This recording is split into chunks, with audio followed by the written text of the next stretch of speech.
I Miracles do happen. Miracles. Oh yeah, especially me and names. That's kind of like how the channel blew up because I called Pecos Picos. Picos. Oh yeah, yeah, Picos in the rooftops. Yeah, I do remember that. And it's funny because like out here, it's an electric company. It's called Pico, Okay. and Pico. I just recently saw Pecos in the rooftops, and outside the venue were these manhole covers that said Pico, and I had some Yeah. beverages, and I was like, man, I'm gonna steal a manhole cover and bring it to. Oh Lord. I'm gonna bring it to his tour bus. Be like, this is why. And then I'm like, I made a couple videos. And it's funny, like watching the videos, like you can tell I had fun, and I was like, man, thank God I didn't go out there because they ran out after the gig, and they probably had to be somewhere. So I was just like, just because I know where the tour buses are, it doesn't mean you should necessarily just show up and be like, absolutely not. I believe hey. It's frowned upon in the industry. Yeah, that's Mason Lively gave me a term that I've never heard. Maybe you've heard of a germ. I've never heard of germ. Dude, okay, yeah, he said, yeah, a germ, someone that just like hangs out longer than they should. Because I was talking because people were like, oh, if you've been on their bus, if you've been with them backstage, how come there's no cameras, or how come you haven't recorded it? I'm like, yeah, because they first off, a tour bus is their house, you yeah, know, like it's not cool unless they're like, unless it's discussed. Yeah. I mean, I've seen some interviews and stuff where people are on the bus and they're, just chatting and hanging out, but it's discussed. It's not like, hey, I'm walking through with my phone video and everything. Yeah. That's weird. Yeah. Dude, don't do that. Don't do that. 100%. But one of my favorite tour bus videos was William Beckman when he was like, did someone bring McDonald's on my bus? That smell will never get out of here. That dude's a trip. That doesn't surprise me. Yeah, dude, phenomenal artist. Oh, he's so good. And I love hearing, like, I love seeing the backstory of, because, like, other than the music, like, the access, like, I would have because I'm so far away and I don't get to, like, meet him or hang out with him. It's nice when artists take the time to do stuff like that and, like, oh, he's funny, too. Yeah, absolutely. Yeah. Him and I met him, me and Braxton, the first time we wrote together. Braxton invited me to go out with drinks with him and William, and man, that was the first time I ever met him, and he was super cool. Was giving me and Braxton advice on industry stuff, just very down to earth and like present. There's a lot of people I feel like when you're hanging out with them, you kind of feel like they're trying to like they've got something else to do. You know what I'm saying? But he was very there and like present. And I respect that a lot. Yeah. Do you know his bass player too? Michael Mode? No, I don't think I do. That dude's a trip. If you like William, you like Michael. He's a trip, man. But shoot, man, I respect people who give you their time. Yeah. You know what I'm saying? And just like give you a chance to actually get to know them. Yeah, dude, that's why I love when people come on here, because I know like your time's super valuable. I know you just got done a run of shows, and this is your downtime. Yeah. Because it's funny, you're like, with facial hair, you're like the international man of mystery, because you can look so different. Yeah. Because I was watching your video the other day when you're like, yeah, we're at Boosie's, and I'm like, oh, he's gonna get some people fighting about Buc-ee's and this, that, and I'm looking, I'm like, dude, that's Caden. And because normally, because I wanted to do a video of the great stashes of country music. Yeah. And Steve sent your picture. He's like, I've got to be in there somewhere, even if I'm at the bottom of the list. I was like, I'll be in there somewhere. That's a Doc Holliday. And then man, and I got to, I just barely did it today, but man, I still have it. I started growing my beard back out because I wanted to expand my mustache. So instead of like keeping it shaved and then just having this stuff right here, I decided to just like let this grow and keep it trimmed, but just let this grow to where it can be thicker. And then I'm impulsive, and at the Randall show in Greenville, South Carolina, I had my barber like trim this up pretty thin, and I didn't let her touch any of this. So when I went to do it, for some reason everything was like splitting like this in threes. I had like a top, a bottom, and a middle. And I was getting so frustrated, I just started yanking hairs out. And I made it work, but then now my handlebars are thin again. So I don't know what I'm gonna do. I've literally thought about just starting over. Just like clean slate. Yeah, it just. I mean, obviously, I'll just like cut the wings and then just let it all regrow back out and not touch it for another year. Because man, this is good. This is going on. I trim it up and stuff now, but this is going on like 2 years that I've had a mustache that curls, and I've wanted one my whole life. So really, it's kind of like I've always been a big Tombstone fan. Oh, I've always loved Doc Holliday and Wyatt Earp and just the whole like Western look, and so I've always wanted a mustache like that. And then I always joke with my wife because like I tell her it's the best business decision I've ever made, and like she'll laugh or whatever. But in reality, when I first did it, like doors started flying open, and it was because people could remember the guy with the mustache. Yeah, because like that's the first thing. That's the first thing they notice. Someone shakes my hand. Oh man, I love your mustache. Whether they do or don't, I mean, it's neither here nor there. But they always remember the guy with the mustache, and then now, like I said, I have a beard, and everybody looks past me, Nick. So, no, not really, but I mean, it really did. It made me stand out a little bit more. Yeah.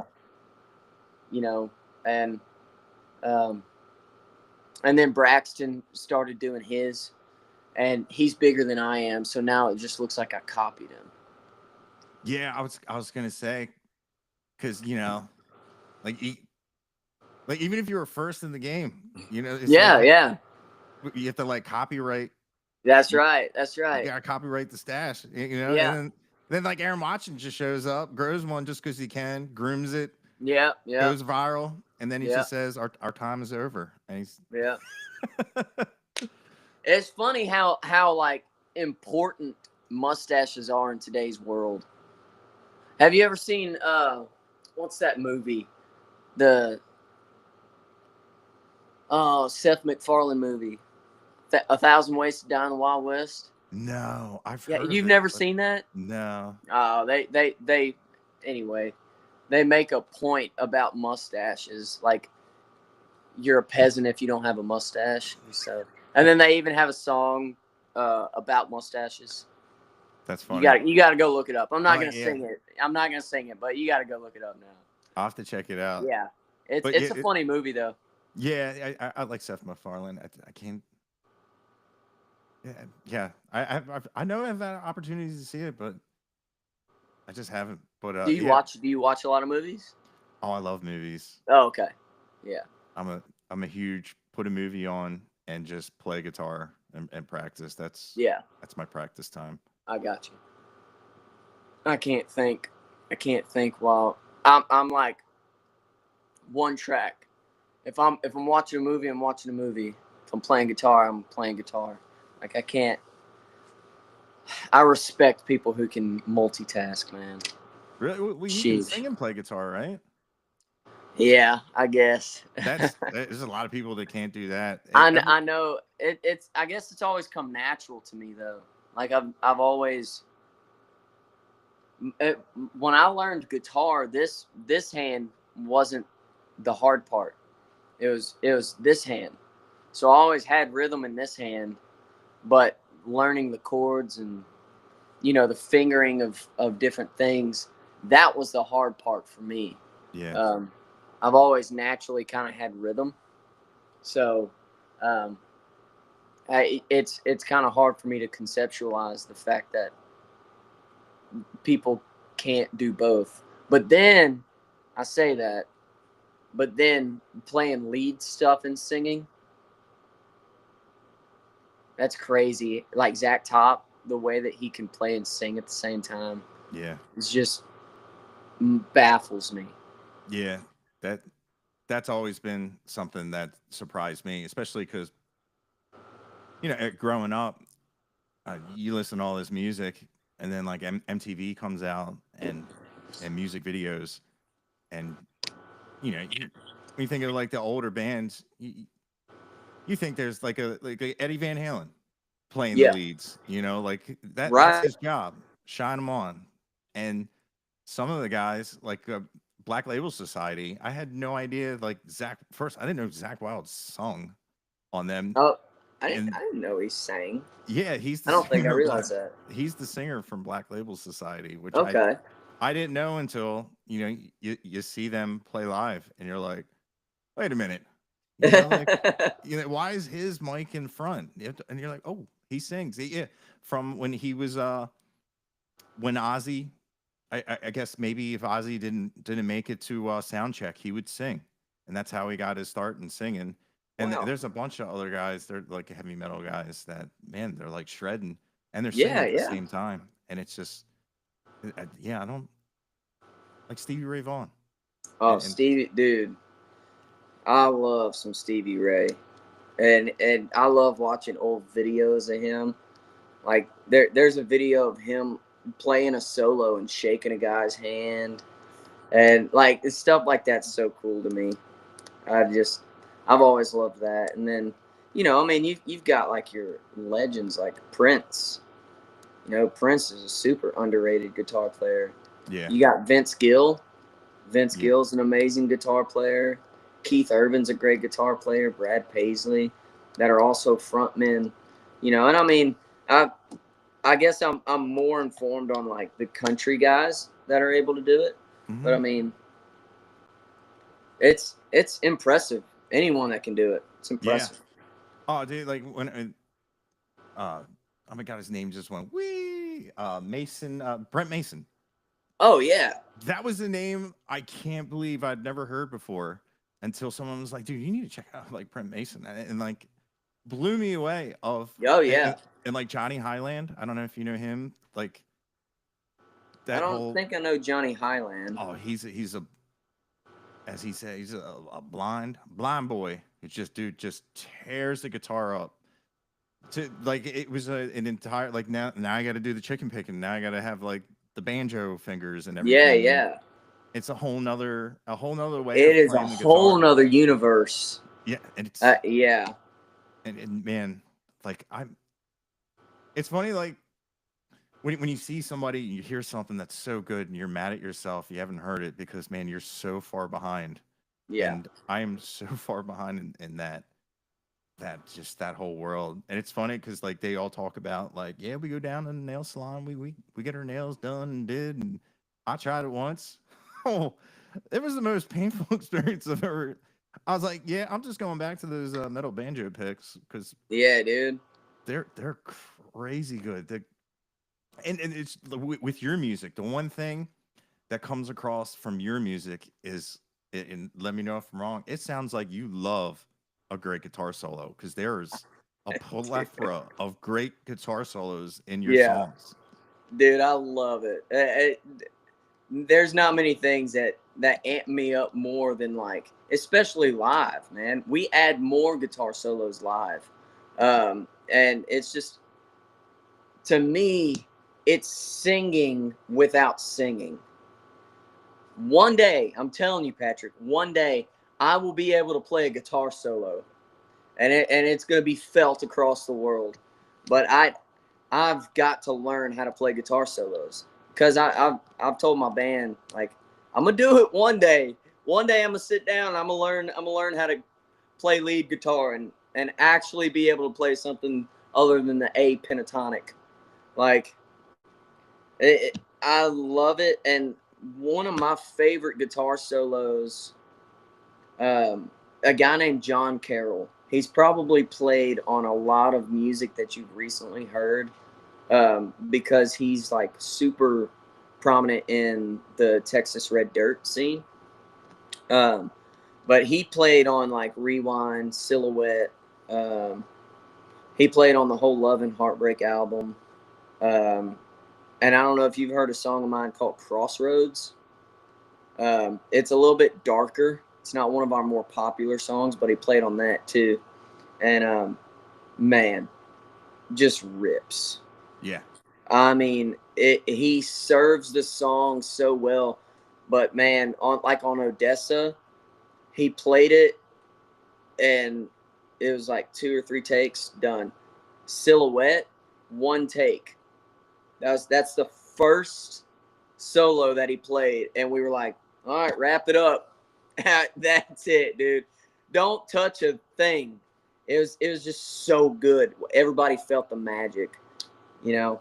That's awesome. But was he happy with it? Because it's always weird. Yeah.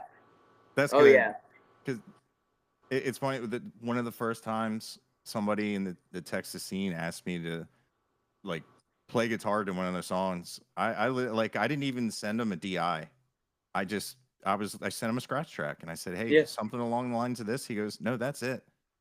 And I was like, dude, I don't even know if I tuned the guitar. You know, it was old strings. Yeah. I was like, it's just weird how, you know, like it's cool to watch like when an artist does something and they look up and everyone's face is like magic just happened. And it's cool when you know, they're just doing their job, they're just doing their thing, and it's cool to be in that moment because when you tell them later, and it's just some, you know, some guys would be like, man, I kind of thought I could do better, and you're like, no, rebellious moment.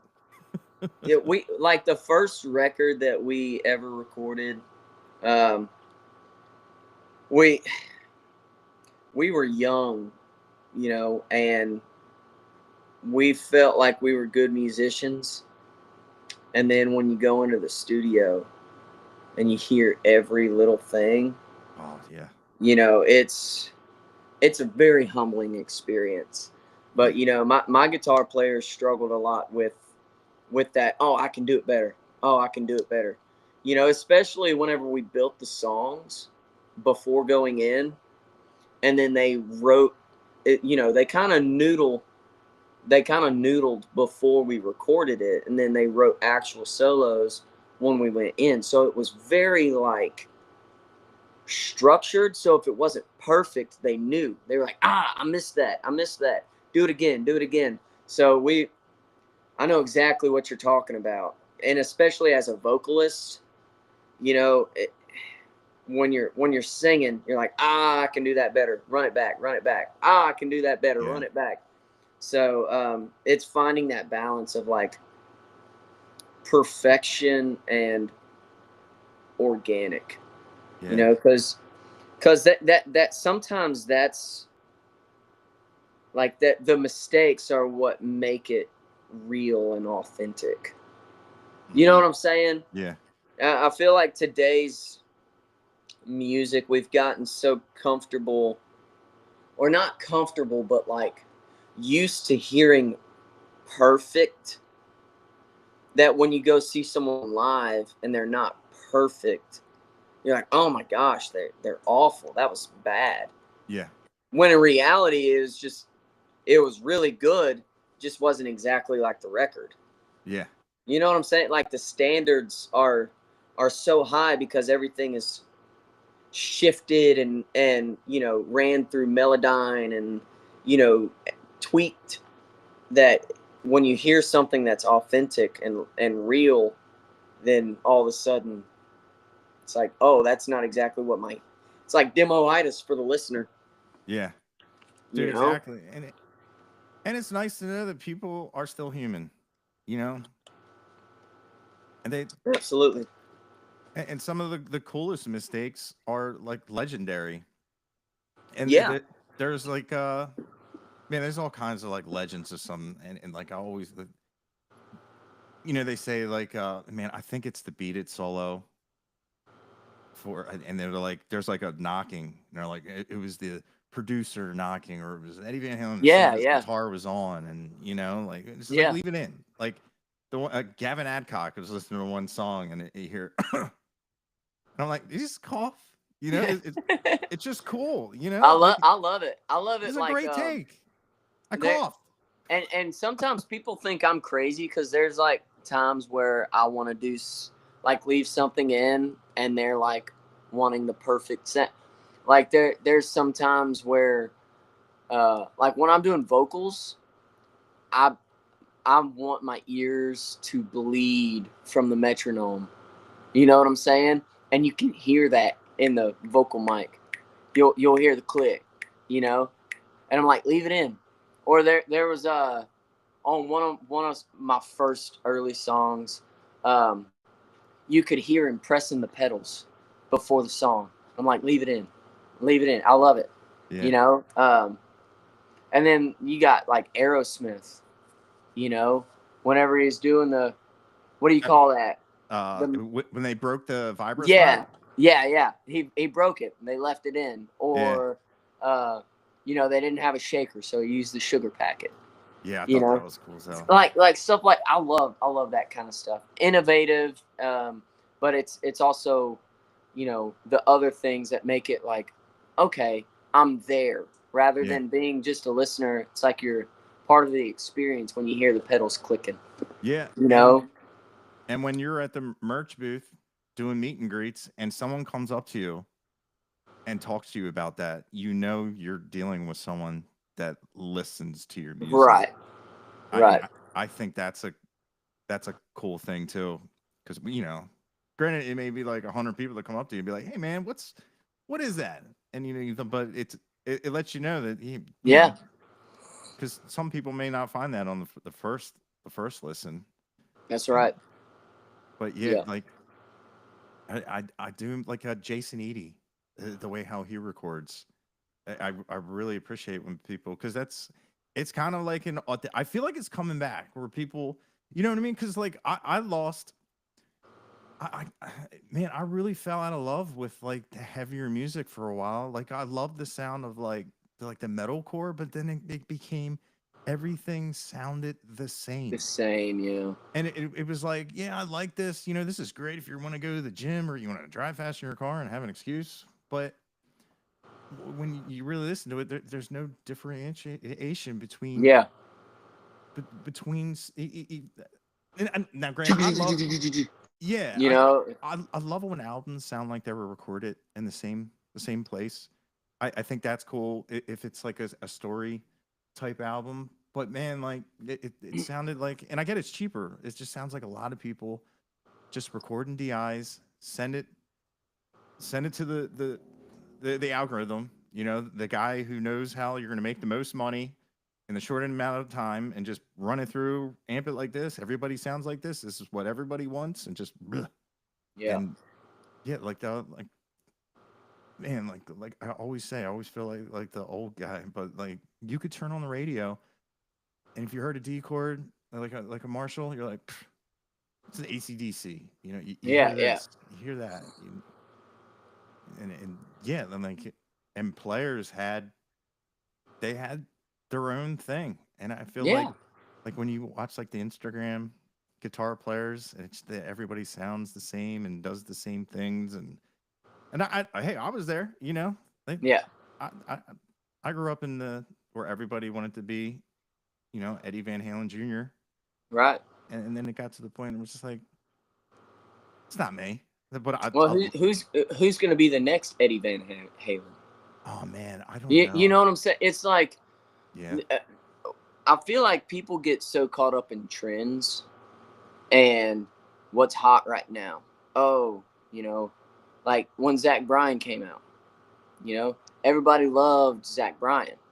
And then next thing you know, everybody and their grandmother's trying to be the next Zach Bryan and sound just like Zach Bryan. Yeah. same chords, same structure, same type of lyrics, same, like the whole vibe. And it was like this big Zach Bryan movement, and like that's cool and all, but like, who's going to be the next Zach Bryan as far as like who everyone wants to copy? Who's going to be that big revolution next? Yeah. You know what I'm saying? Like that's what I want to be. I want to be someone who is setting themselves apart. Like right now, everyone's chasing that 90s country sound. There's a lot of great artists out there that's doing it, but I don't want to sound like everyone else. I want to be the trend before it's a trend. Yeah. I want to set the next trend. You know what I'm saying? And I feel like everyone is so caught up in, oh, well, what's hot right now? What's hot right now? Be what's hot next. Yeah. You know what I'm saying? Oh, and definitely.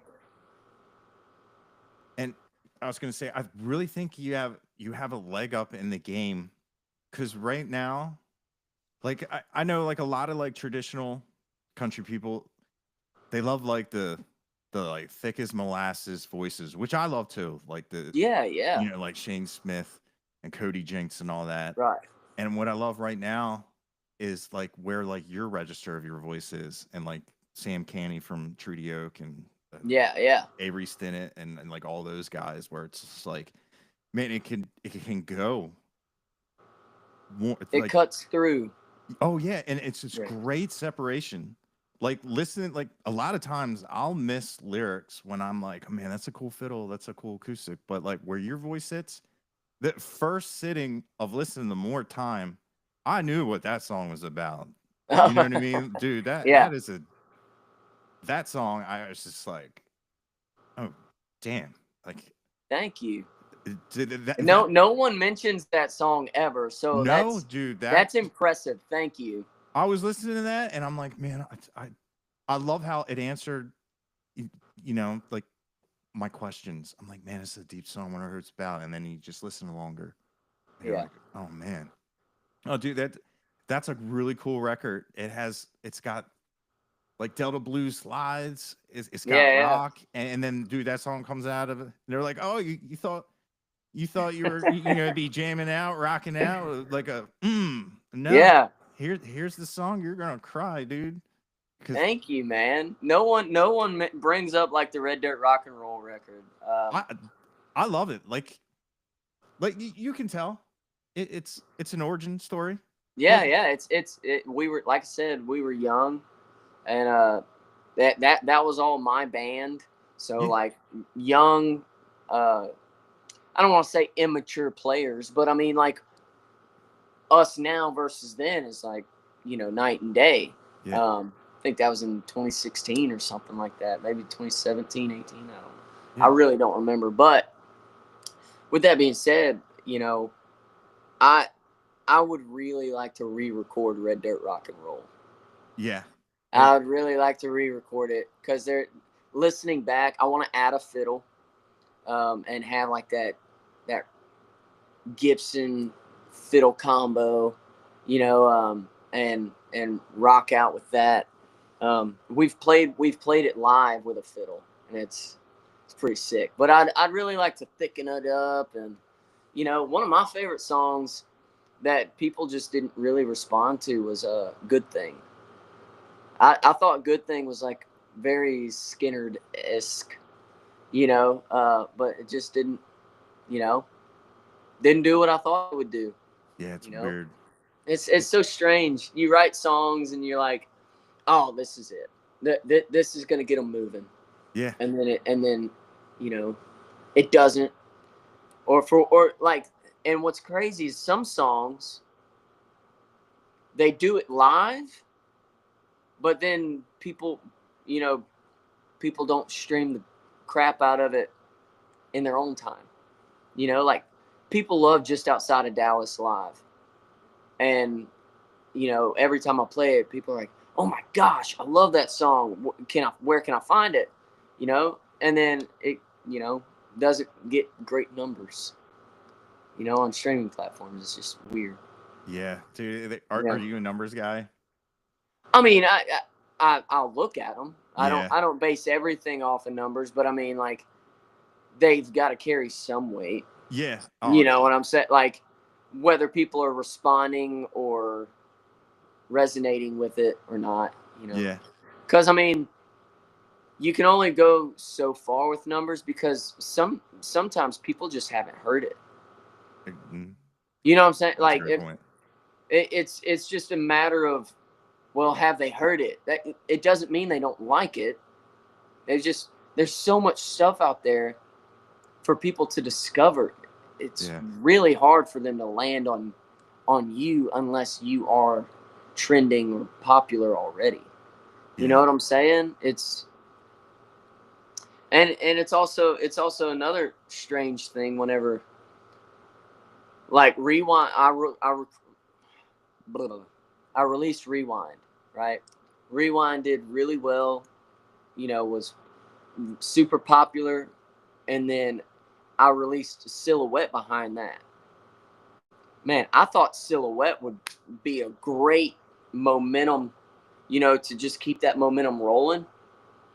Silhouette didn't really do anything. People love it. Like, everyone that hears it loves it. But it's like people just didn't hear it, I guess. I don't know. It's weird. It's so weird. It is. And there's no real answers for it either. Like, no one can definitively say, like, oh, just do this, and everyone will hear it, and then they can decide whether or not they like it. Yeah. Yeah, it's wild. Like, man, like being out here in the Northeast when I hear, like I know, like, you're touring with Randall King. I remember the first time I heard him, I was like, when people talk like, they're like, there'll never be another George Strait. And I'm like, dude, that would be the guy. I'd be like, oh no, it'd be Randall King. I mean, like, a good-looking guy, good-looking, great sounding voice, and great music. Yeah, and it's the one thing, like, it's funny, like, like, I'd never heard George Strait's name, and then when I started listening to him, and it's just a well-rounded, easy listening. Oh yeah, man, George Strait. George Strait is the king for a reason, and I go back sometimes and listen to his whole catalog, and there's a lot of really underrated songs he was a fantastic song picker, or whoever picked songs for him. Yeah. They did such a job. There's very few songs that I don't love of his, like, there's just some that don't really do it for me. But then, the next 40 songs that play, I'm singing every word. And that's the kind of career I want. I want a career where people can, turn my catalog on and listen all day and not have to skip hardly any. Yeah. I know, I'm as a realist, I know not every single song is going to be everyone's cup of tea. And that's just strictly facts. Whether or not they hate it or not, that's, neither here nor there. But I know my favorite or my least favorite song is in every artist of every genre ever. Like, there's at least a few songs of every artist that I don't care for. Even my favorites, like Keith Whitley, I love almost all of his catalog, but almost. And I can't be the only one. Yeah. Is I can't be. Is there a recurring thing that, like for me, man, it's the mandolin. You don't like it? West Texas Exiles, Dirty River Boys. I didn't realize I was listening to a mandolin because it was just so like played different. Yeah. But man, it's I just not that like everything like everything like I'm a mathematical kind of person where Yeah, everything, yeah. but like when they do the trills. The Yeah, if yeah, it's yeah. not like boom, boom, boom, boom, boom, boom, and they just play until you're tired. Yeah. It just bugs me because it'll come out of nowhere Right. and just man, and like my buddy had one, and I would just stare at it and I'd be like, man, I don't even look at it. Like my hands are big. I don't. Ugh. And Yeah. because they would pick it up and just start playing it, and I'd be like, well, I'm leaving. It's Yeah. I, Well, would- yeah, I it's think I songs think like they that. probably do that just because a mandolin doesn't really cut. You know what I'm saying? Like it's not like it resonates a whole lot. So if they're just playing, it's a very like drowned out instrument unless they really get down on it and play a solo or that I don't even know if I can do it. Uh, I don't know how they do it. Yeah, they just I they have to like turn the pick or something. It's it's above my pay grade. yeah that. But my thing, if a song is like very mandolin heavy and it's not played the way that I enjoy it, I'm just that'll be like when I'm like, well, that's a skip. Yeah. But like No. with certain songs you don't like, is there something that just audibly just turns you off, or more I'm a melody? I'm a lyric person. Mm, And I don't care for like things that are too cheesy. I got you. I and it's funny what everyone considers cheesy because there's songs that my wife's probably my biggest critic. Um and there's certain songs that I know for a fact, like wholeheartedly, if I would have written that song and showed her, she would think it was the cheesiest thing she's ever heard. But she sings it with her whole chest with another artist singing it. You know what I'm saying? And it's like, I know that if I would have brought that to you, you'd have shot it down so fast and been like, oh no, get out of my face. Like with more time, she makes fun of me all the time for saying bacon and eggs. Really? Like, yeah, all the time, or pancakes and eggs with bacon on the side. You know, she makes fun of me all the time. If I say something's cheesy, she'll say, "Oh yeah, all right, Mr. Bacon and Eggs." Yeah, I mean, she don't cut me no slack, man. The only part of that one song where I was like, what did he say? Like, say like coffee milk? Yeah, Yeah, coffee milk. yeah, and I was just like, huh. Yeah. I was like, am I missing what's coffee milk? I guess I should. Oh, okay. Maybe it's just a Southern thing. So, like, when I was growing up, my papa would always make pancakes in the morning when I'd stay at the house. Um, he'd make pancakes and eggs, and he'd fix me coffee milk. And coffee milk is literally like just a little bit of coffee, mostly milk, and Okay. then lots of sugar. And it's just a way that me and my papa could drink coffee together in the mornings because he was a black coffee guy. But Yeah. So much.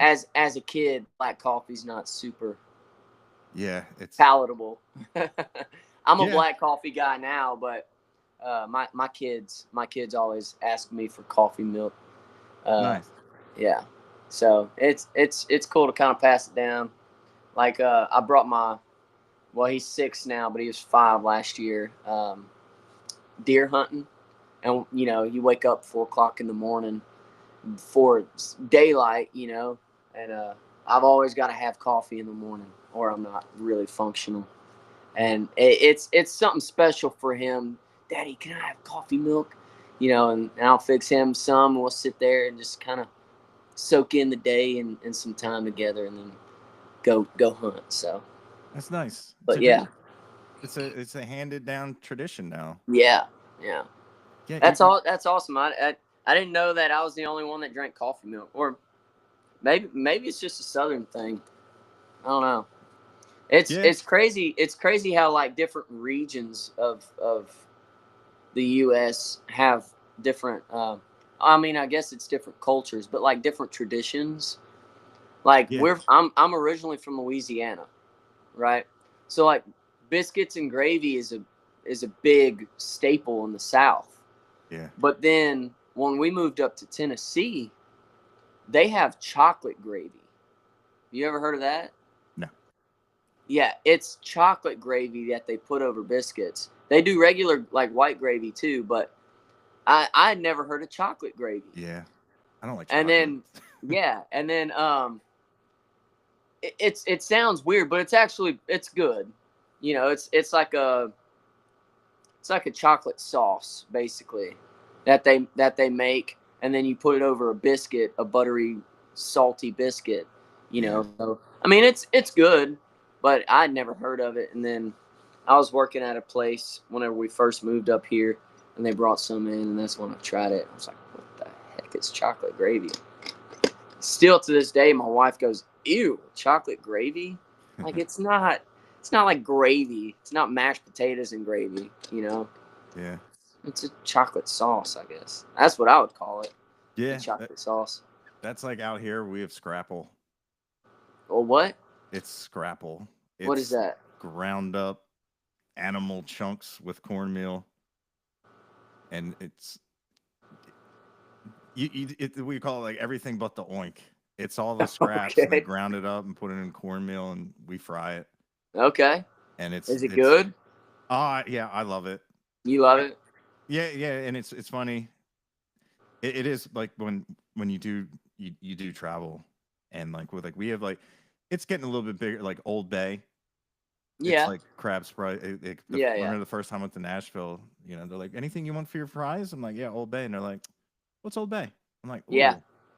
Or like, yeah. That's like Tony's for us. Tony Sashery's. Nobody really knew what that was until I feel like recently. Is that the green bottle? Yeah. Oh, I love that stuff. Yeah. It's amazing. Everything. And then it like if you're not if Tony Sashery's has a lot of salt, which is a filler basically. So if you don't like your food too salty, or you want to add salt or something like that, Slap Your Mama. Oh yeah, is good. And that's made in Mamou, Louisiana. Nice. And then there's some stuff called Nunus. That's really good too. That's made in Louisiana, but it's basically all seasonals. You know, it's something that you don't have to add too much extra. You know, you're not doing salt, pepper, garlic powder, onion powder. You know, like all the separates. You just kind of season it, taste it, and you're like, oh, that needs more onion powder. Yeah. You know, we're big on gravies, like rice and gravy, which I know y'all probably don't do. But rice and gravy is it's exactly what it sounds like. You make a gravy with like, you know, pick your protein, like beef tips. We'll make beef tips and gravy, and then you put it over rice, and you mix it in with your rice and eat it. But you know, you put Tony's or Slap Your Mom or something, and then you just season it as you go, and figure out what else it needs from there. Yeah, dude. Yeah. My favorite meal is Low Country Boil, and we'll use a packet of Zataranians and a big bag of Slap Your Mama. Zatarans. Yeah. Yeah. I just Zatarans is good stuff, man. The bag bursts and it gets in like all the kernels of the corn and everything. Yeah, man. Yeah. Zatarans makes a good crab boil too. Yeah. Because we boil a lot of crawfish, and we use either there's a brand called Crab Boil, or Zatarain's makes a version, and I know that y'all do crabs and stuff up where you're at. Yeah.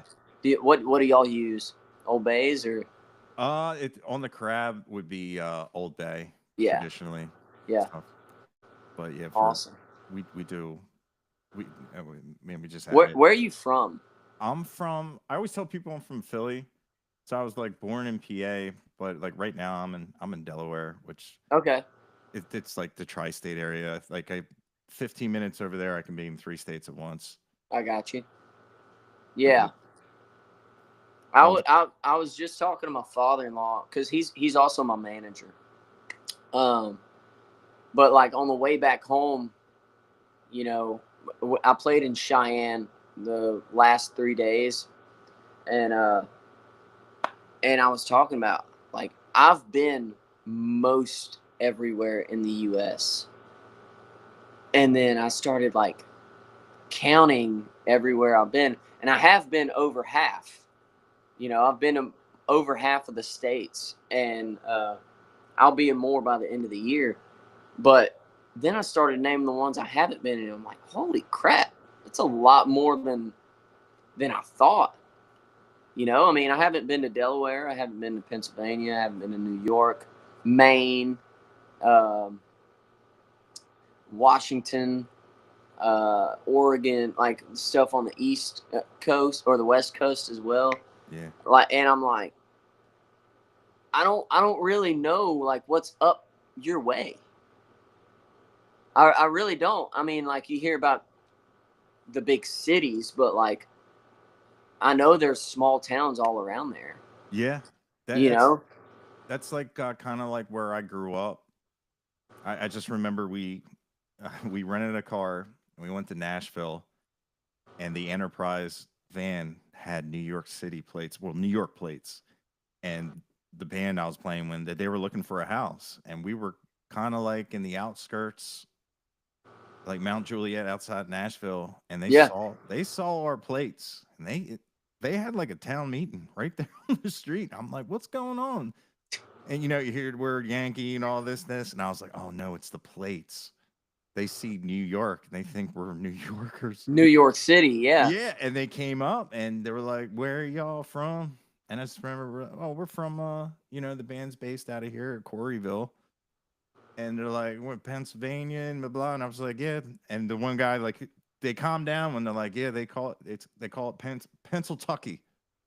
Because I mean, there's still a lot of, like, it's weird when you go in some of those old bars, and there's a lot of Amish, and there's a lot of people that speak that Pennsylvania Dutch, and it's, I mean, you just, yeah. I hope I'm not agreeing to fighting you. But yeah, there are, where I grew up, it was pretty rural. It's funny, as my mom, I remember my mom when she was talking about, because people in high school would laugh. They do laugh, and they find out that, like, oh, did you hear Patrick got a big following on TikTok from, listening to country music? Because I was the dude who wore Slayer. Some people called me Slayer. I wore Slayer shirts, chains, and black leather and black jeans, and did that whole thing. And it's like my mom said was like, she talked about me and my sister. She was like, yeah, they don't know they're Hicks. They pretend like they're not from the country, but like, we used to play in cornfields. Man. We would put a flag on either side of a cornfield, and like, we would wear like ski goggles, and it was capture a flag. You had to take the other neighborhood's flag and run it through. And man, if you ever ran through corn, there's stalks and stuff. These paper cuts. It'd be hot as hell. Just, you'd be dressed up, and it was like you could do whatever you wanted. And yeah, what do we call, like, corn wars and stuff? It was like our version, kind of like kick the can. But people don't realize a lot of metalheads are like country boys, grew up in a small town. Yeah. Like my two my drummer and my bass player are metalheads, and they're both from like hick towns. in Louisiana, and it's funny because a lot of times I'll call metal music the gateway drug to country. Like there's you look especially in the red dirt scene. You look a lot of the musicians that play in these bands, and they're metalheads. Yeah. But Randall King's crew, dude, they're playing like heavy metal during sound check. And just making sure the speakers are EQ'd, all that stuff. But I mean, like headbanging, hardcore stuff. And then Randall comes up and sings "Seeing You in a Honky Tonk." You know what I'm saying? It's so funny how they've transitioned into like country, and they thoroughly enjoy country music too. Kind of like you've come to like. There's more than the radio. There's 100%. Yeah. It's funny. Just today, someone was like, "Why's it got to be verses? Why can't you like both?" And I was like, I'm still new. I started it to like talk bad about country, and then Did you? Oh yeah, that's what started the channel. It was wow. The lead singer in my band grew up listening to country, and then I was playing. I had a big gig. I played a show. I was actually supposed to open up for Randall King, but I just couldn't make it out to Texas. It was actually the show where a high speed chase ended, and they tried to blend into the crowd. Oh yeah. Yeah, because I did hear about that. Yeah, I was supposed to play with Brian Martin, but that's actually the first time I actually really talked to Randall. As my drummer was playing with him, and he said, "Hey man, I'm put you on the phone with Randall." I'm like, "Dude, he just got off stage. I don't want it, And you could tell he was tired, and I got to talk to him, but yeah, like when I started the channel, I wanted to be like the heavy metal guy, being like, like, oh, this is kind of crapping on it. Yeah, and then like you watch it, and you're like, oh, there's some comedy in there, but then there was just, like, some of the things I said, I was like, I wouldn't want someone to say that about me. You know what I mean? Even if it's funny and everything, I was kind of like, and it was like a character. And I remember like, because he was like, watch what you say about like Johnny Cash, because we listened to a song and then I talked about it, and I was like, man, the way with his cadence of his vocals, I would consider that like almost like rap or hip hop, the way how he went along. And then it was a song I'd never really heard. And then I enjoyed the older guys like Waylon, the like real like the guitars weren't thick. I wasn't ready for the twang. You know what I mean? Yeah. Right. It was just like, man, this would be really cool. You gotta ease into that. Yeah. And now you gotta ease into it. Yeah. Like I used to make fun of people for playing Telecasters.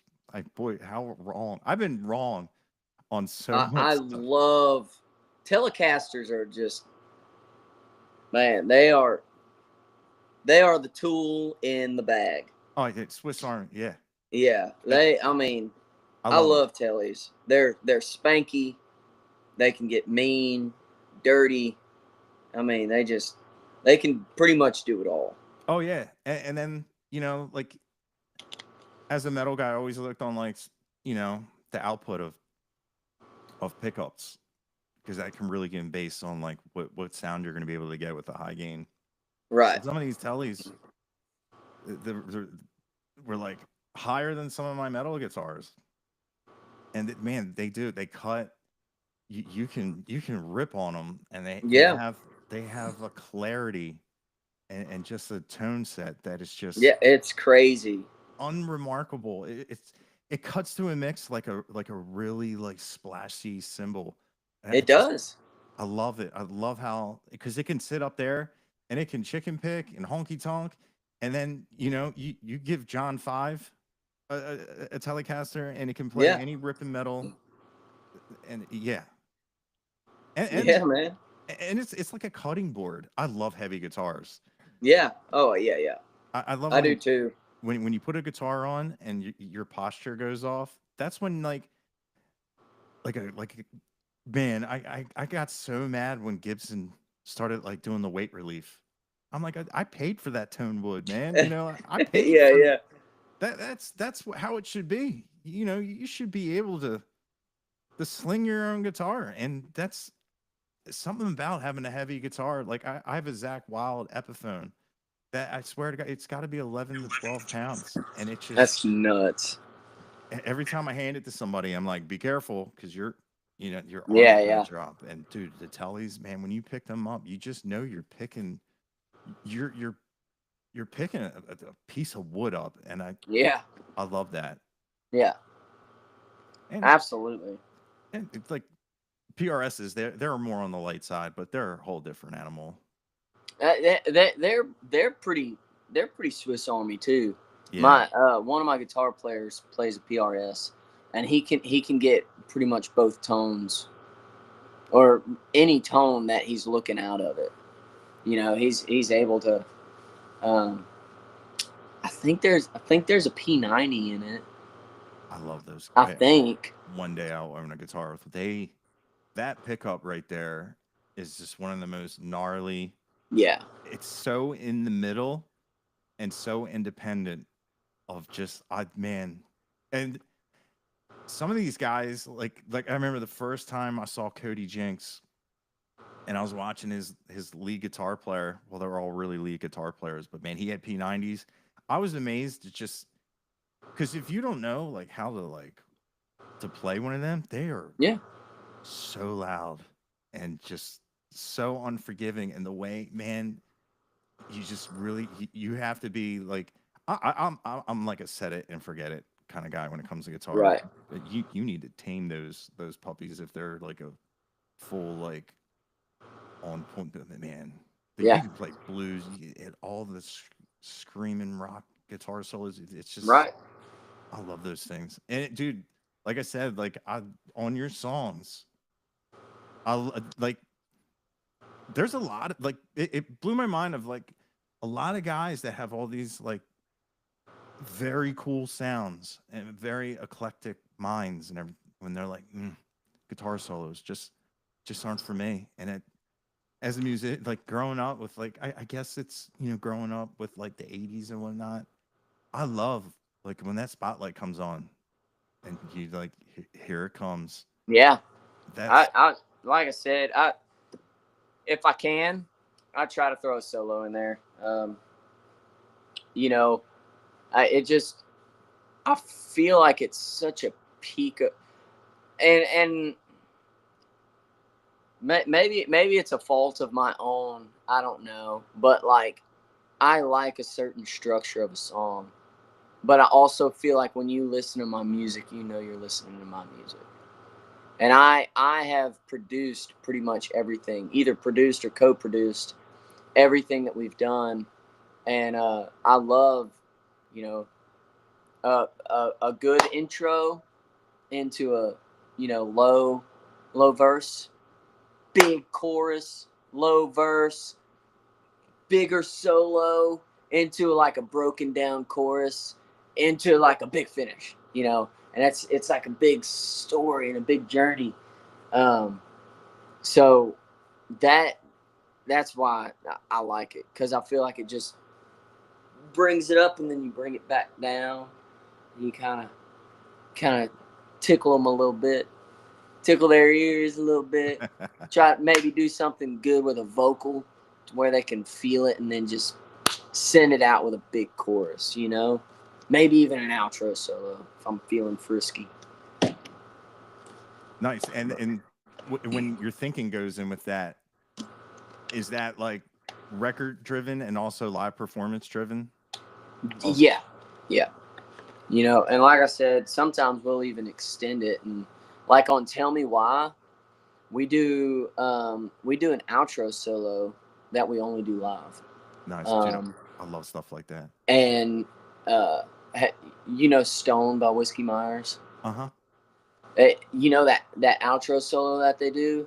Ours is, I would say, like reminiscent of something like that, where it's just this, bang, bang, bang. you know. So that's something that we love doing. And, you know, I'll finish the song and talk a little bit, and then I'll get them to black out the place, and everybody turn their phones on. And that's whenever we do our, you know, flashlight picture. Nice. It's a really cool part of the. That's probably my favorite part of the set. Yeah. For sure. That's a cool note that everybody's having. But dude, that lyric in Tell Me Why, where it's like, keep living while I'm dead inside. Yeah. Dude, I was like, when first, I was like, I always was laughing at this. I was like, well, that's metal. Yeah. Yeah, man. It's I'm a sucker for sad country songs. And I had written that song, and I presented it to a friend of mine, Craig Reynolds, and he's a songwriter as well. And he was like, "Man, the song is so good, but I'm just hung up on this last part. Like everything punches you in the gut. I feel like that last part just needs to just like finish you off. Like Yeah. what? Like how are you going to end that chorus?" And you know, I'm the type of person, I'm listening, but when I present something, I'm pretty confident in it. And so if there's like a critique or something, I may get a little offended or defensive over it at first, but I am listening. But then I'll digest it, and then I'll come back with a, you know, a resolve of some sort, you know, a resolution of some sort. So um, he was like, he told me that. I was like, man, I don't know how much more sad I can get, you know? And then I sat there and I'm like, how do I keep living while I'm dead inside? That's pretty sad. And then I was like, you know, let me test it out. So I tested it out, and a few writers rounds. I sang it for a few people, and they're like, oh, you know, clutching their pearls. And so I was like, all right, then that's what we're gonna do. Yeah. And I love when a vocalist uses like tension, and you use it a lot on your songs, where like that goes past where like your brain's happy, you know, you said Yeah, what you said, and then it just, ooh, it's just cool how stuff like that just comes up. And because it comes, it hits you when you're just in a way, like, you know, it's just a song, and it's 3 minutes long, but that like split second of where, you know, because you sang all the vocals up to a certain point, and then it's just a little tad after. yeah, It's really cool how something so small like that has such a profound.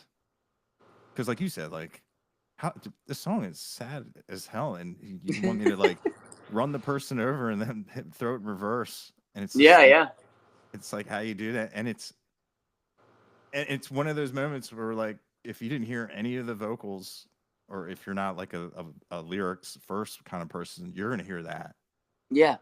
because Absolutely. it's a pretty cool line. Thank you, man. I pride myself on my songwriting. Everything that's out right now, I've either written or co-written. So, you know, I there's a song that we're gonna be releasing sometime early next year. That'll be the first song that I've never written that Oh, I'm really? that I, you know, we're gonna release. But when I heard it, I was like, I should have written that. Oh, so You it's know what like, I'm saying? yeah, It's one of those ones, like sometimes you hear something and you're like, why didn't I write that, dude? That was written for me, you know? Um, so it's called, shoot, what's it called? Oh, If You Ever Leave Texas. A guy named Will Jones wrote it. He's super talented as well, if you haven't heard any of his music. Um, but yeah, man. And then we've got some good stuff in the tank, man. Some really good stuff. The next song that we're gonna release is August 22nd. It's called Too Late. And if people liked Rewind, I think they're gonna really, really love this one too. So, kind of like reminiscent of Heartbreak.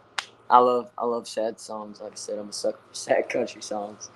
Um, but man, it's one that I really poured my heart out in my vocals. Yeah. It's kind of gritty and just, I don't want to say whiny, but I mean it's sad. Kind of like Tell Me Why, where it's, you know, yeah. Anyway, I'm really excited about it. So, and then we've got one that's really cool called All Hat No Cowboy. It'll probably come out in November. Just kind of poking fun at, we call them gunzels, in the rodeo industry. It's just someone who acts like something that they're not.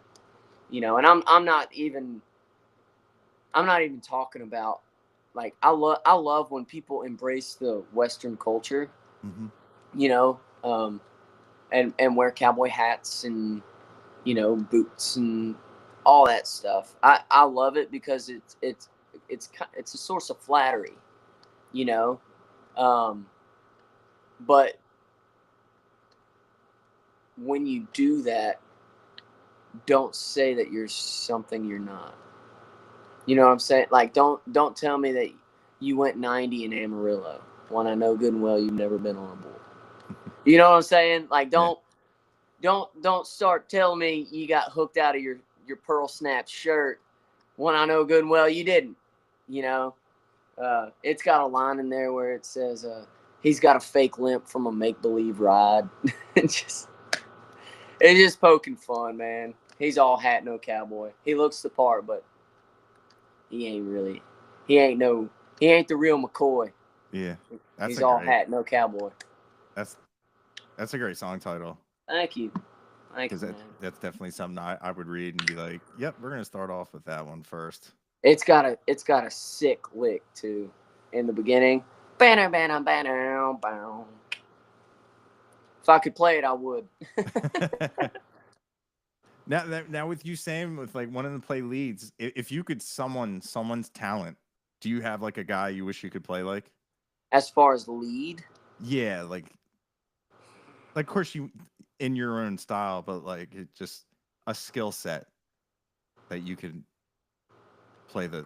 I would probably say Stevie Ray, and I know that's a very stereotypical answer, but in all reality, the feel that he played with and the rhythm that he played with was unmatched, man. Like, it just, everything that he did was fat and just, for lack of a better word, stanky. I mean, it was, he had so much swag in his hands that I really would like to be able to capture that. It was past just playing. Yeah. Dude, it's exactly what I would say. So yeah, between him and, I mean, I've got a lot of like guitar players that I really enjoy. Obviously, Brent Mason is another one, but like I like Johnny Winter, and gosh, what's that guy's name? He was in Roadhouse, the blind guy. Oh, dude, I know exactly what you're talking about. And he plays on his lap. Yeah, dude, I thought that was just like 80s. We just hired a guy, and no, God, what was his name? He's the real deal. Yeah, it blew my mind, and because I immediately Googled, once I grew up, and I was just like, and I just was listening to his music. Is it Jeff something? I think it's a Jay something, because he actually, there's a great video of him and Stevie Ray Vaughan playing, where like Stevie Ray is just like, what in earth is going on down there? He's so good. Yeah, and I like, of course, like when you sit there, like it blows my mind the amount of dedication and, man, because when somebody probably saw him do that, and they, so there's no, you can't play it like that, and that dude, went out and destroyed. I wonder if someone in the chat would tell. Yeah, because I need to know, because I love, and I mean, I've listened to his music a bunch, but I can't think of his name right offhand. Yeah, I'm gonna take this out.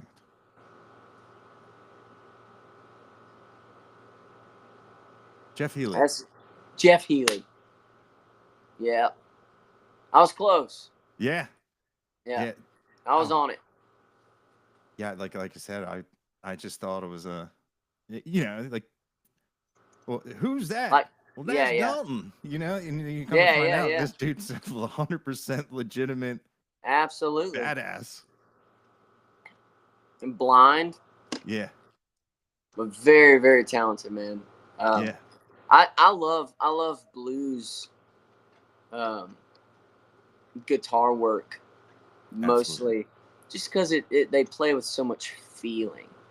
You know, it's meant to invoke feelings rather than just playing to play. You know what I'm saying? Yeah. And that's why I feel like I've always been drawn to that kind of stuff.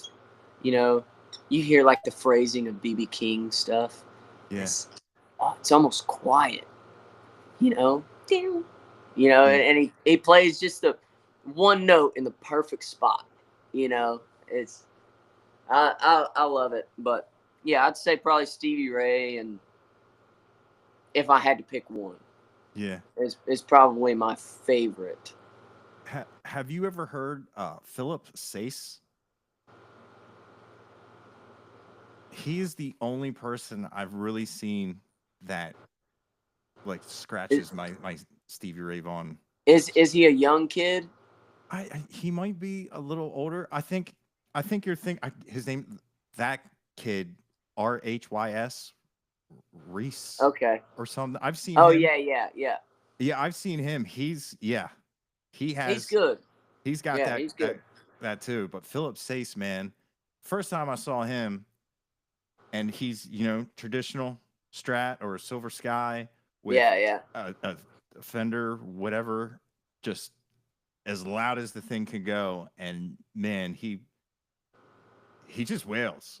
It's in the hands, man. Yeah, it definitely is. It's in the hands, and there's some things that you can't teach.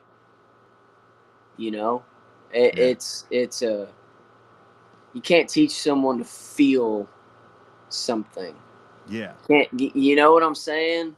Yeah, it's frustrating when you don't have that, because I feel like I know.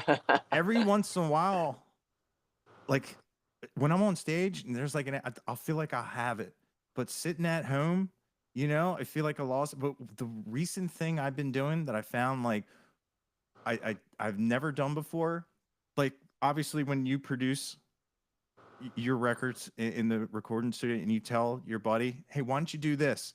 I've been doing that while I'm playing, of like, what would I sing right here? Not sing, but just like, if I was like to play like a harmonica, what would I do? And I found that really, it makes you just more musical, because like, I play fast. And sometimes I just play way too fast, and I'll watch a video and be like, like, you got to shine people on. People love when they see somebody play, not like, it's gonna sound like they're heroes, like there's a dude in this dive bar that can play like that. That's cool. Maybe I can play like that, but like the one way I found to be more connective is just like, because someone said, like, I was just watching an old guy. He said, whatever you hear, and whatever the blues is just bam, bam, bam, bam, bam, bam, bam, bam. And then like the way he did that, and the way I was just like, man, I could just mimic that and just do it with my hands. And it just felt more like, it's really about connecting. Yeah. And like you said, like Stevie Ray Vaughan, like that dude, I feel like if his guitar would have broke in his hands, he would have collapsed too. Because what I mean? It's just it's not the amount of notes. Yeah. It's the note choice. Oh, dude. You know, and the feeling, like, see, I've literally watched it. Stevie Ray will play one note for 4-8 bars. You know, like just ripping. You know, Yeah. and it's like you feel the tension. You're like, golly, and then he'll just barf along the neck, and you're like, oh my god, you know. And it's just it's like I said, it's something you can't teach. It's just comes natural. You feel it. And that's the kind of guitarist that I want to be. Yeah. You know, but I have to learn the scales.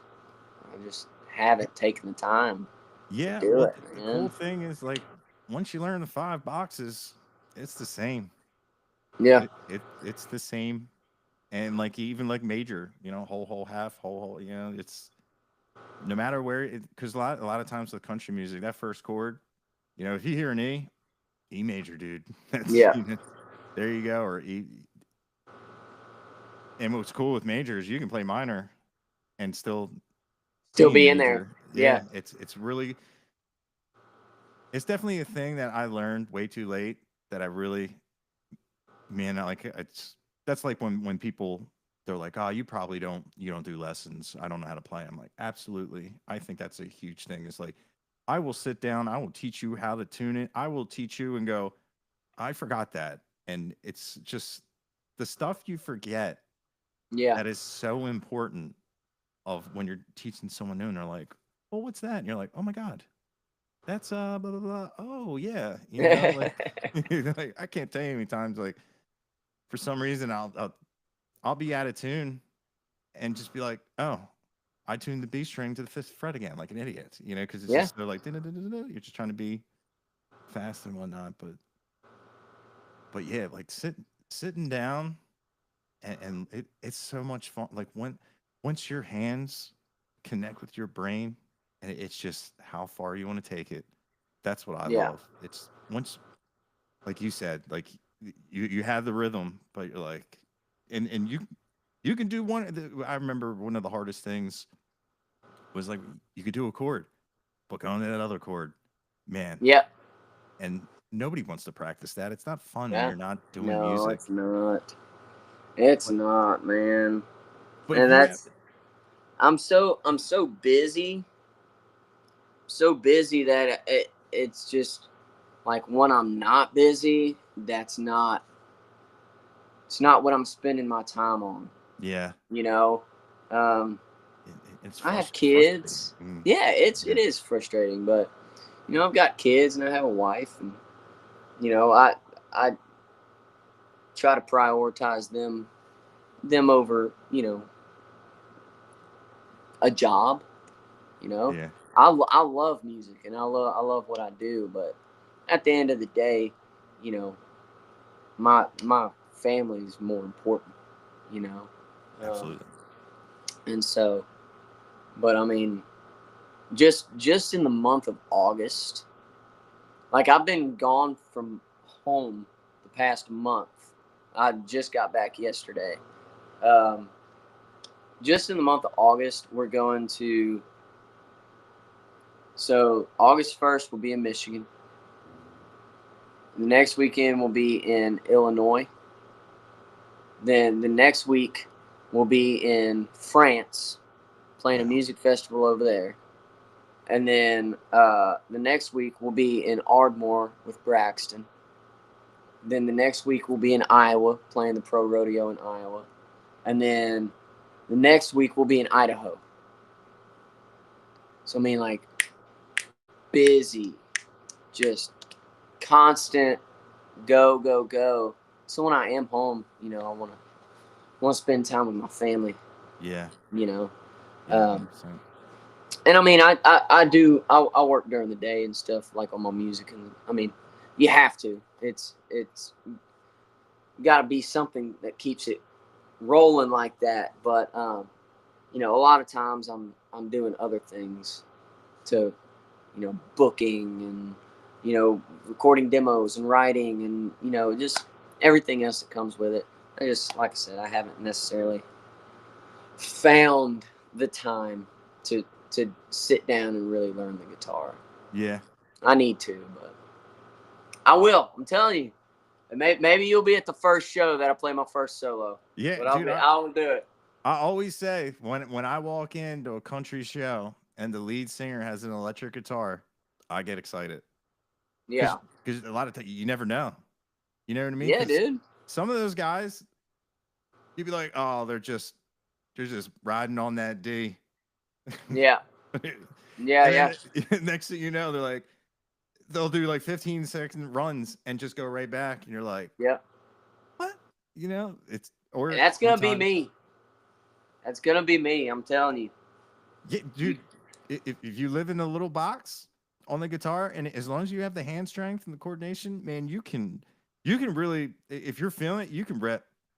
And play the same like 16 notes in those little boxes all over no matter what key you're at. Yeah. I mean, like BB King, he was a very home box, but you know, once you get that down, you can really. It's like I've had people like, how can I pretend I know how to play the guitar? I was like, all right, get a wah pedal, and we're gonna teach you this pentatonic box and the box in front of it. Yeah, you do your little slides, little this, that, and that, and you'll be able to get through a little jam. Yeah, man. I mean, like, now obviously he's better than just getting through a little jam, but like Chris Stapleton, you know, he plays some tasty stuff. He does. A lot of people say, like, they'll always be like, oh, this guy rips on guitar, and I watch and I go, yeah, but he had a really cool, like, pristine chiminess to his guitar that had its own cool character. And then I found out, like, here he had his own signature amp, and I was like, that's cool. That, you know, when you have your own signature gear, you tend to be pretty knowledgeable and talented in your field. It's not, and again, it's not even necessary. Like, he doesn't do a whole lot of like fast stuff. He's got a lot of like riffs and things like that. But dude, when he plays, it's always so like finger licking good. Yeah, and you hear so tasty. It'd just be like, yep. But yeah, I know. It's you know, like bow. You know, I mean, I can play that, and it's just the right notes. Yeah. You know, that's like I am not a very good acoustic player, but there's some of those rocker dudes, like, you'll just be watching, you're like, dude, he's still playing an A, but it sounds amazing, and he's doing string skipping and just doing a little note here and there, and it's just like, it's amazing what people that are, you just can't beat a guy at their craft with their skill. Yeah, man, absolutely. But yeah, he's definitely one where people were like, you needed to watch that dude play, and I saw he was probably the savior of the one award show I saw, because I was not having a good time. No, dude. He came out, and I said, "Oh, look, a country singer with his own instrument, dude." And obviously, I think he's a fantastic voice, and it just matched up. The best singer of our generation. Oh, dude. And in my opinion, there's like no. If we're talking strictly vocal ability, no argument. Yeah, it's insane. Peaks and valleys on that. Grit, smooth, whatever you want, he can do it, and literally sound better than the record. Yeah, that's what, and it honestly pisses me off how good he is. Like, sounds good, dude. I sent a video to my buddy yesterday of him singing "Sometimes I Cry" live. It's like, oh man, have you heard that one? I believe I have. Dude, if you haven't, the only recording he's got is him singing it live at some like thing.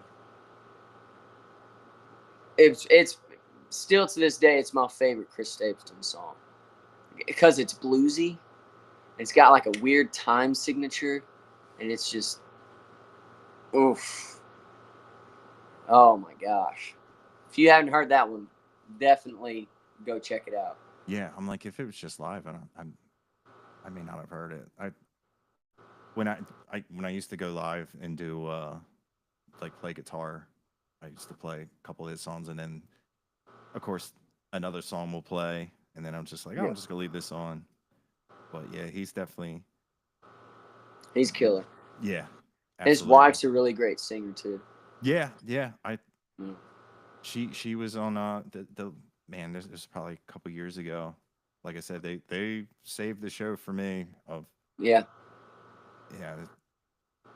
Just, you were talking about Waylon Jennings earlier. Chris Stapleton does a version of Amanda by Waylon that's really, really good. Pretty much everything he does is good, but yeah. Yeah, it's funny. Someone sent me a video of his, and they're like, Chris Stapleton before he was discovered or famous, and it's just was like, he's like people like talking in the background. I'm like, man, it's like the videos of where there's a world famous violinist playing a Stradivarius of the $20 million violin, and people just walk by. Yeah, they don't. It's insane, man. Yeah, because music's so at the core primal, you know. Like, yeah, absolutely. I feel like it's a natural thing to want to listen. Yeah, you know, it's a way to connect people. Yeah, I really believe, you know. I mean, hey, I'm sorry, ADD moment. While I'm thinking about it, you're a rock guy. Chris Stapleton put out a rock record. It's called the Johnson Brothers, with a band called the Johnson Brothers. Mm-hmm. You've heard it? I've heard. Yeah, one or two. I did a video of that. Yeah. And then he was also in the Steel Drivers, which I'm sure you knew that. So, just wanted to make sure you got your Chris Stapleton feel. Yeah. It's for one of my famous. I didn't realize Cody Jinks was the singer of Cane by Nod. Oh yeah. And I was like, man, because I've told Drew Herrickle now, like I was like, I just wasn't a fan of the guitar tone. And I'm like, man, you guys didn't do this vocalist justice, you know? And I was I was like, man, you need to like switch to amps and did this. And Drew's like, we use those amps. What are you talking about? And I was like, well, I had to be honest, and I kept it up, and come to find out, you know, like here he's one of the biggest independent artists, and he thinks it's funny, you know. So it was Drew. He was just that was Cody, and it was cool. Like when I go back to listen, it's just of how different people can be in a context of how different, even though it's the same voice, the same obviously the same person, of how they can sound different, and you wouldn't notice. It's really cool how like sometimes a genre can camouflage certain, like I feel like if I sang rock music, I would sound like Caden Gillard still, you know what I'm saying? But there's some people that can literally transform into somebody else, you know what I'm saying, and be good at it. Not everyone can be good at it, you know. Yeah, man, that's awesome. Well, brother, I think I'm gonna go take care of some more chores and spend some time with my wife and kids before we leave out. That's what it's all about.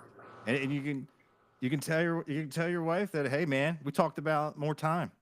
Yeah, absolutely. He said his favorite song was More Time. Who's cheesy now, baby? That's hilarious. That's awesome. But yeah, man. Well, enjoy the time with your family, and thank you for taking time out.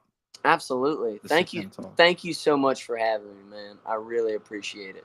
Hell yeah, man. I had a great time talking to you, and I hope to catch you down the road on a show. Yeah, absolutely. If we're ever playing that area, for sure, I will let you know. Yeah, and if I'm ever in Texas, man, I'll definitely try to seek you out. Sweet. See Yeah, how man. the stash is coming along. Yeah. Like I said, I just got it twirled up today, but it'll make a comeback one of these days. Nice. I wish I had a thick mustache. Yeah. Like if I had a mustache like Tom Selleck, oh man, I may look like Yosemite Sam. Oh, Where's that rabbit? oh, that's great. But yeah, man. man. Thanks for hopping on. Absolutely. Yeah, Thank buddy. you. I'll talk to you. All right, brother. All right, man. See ya.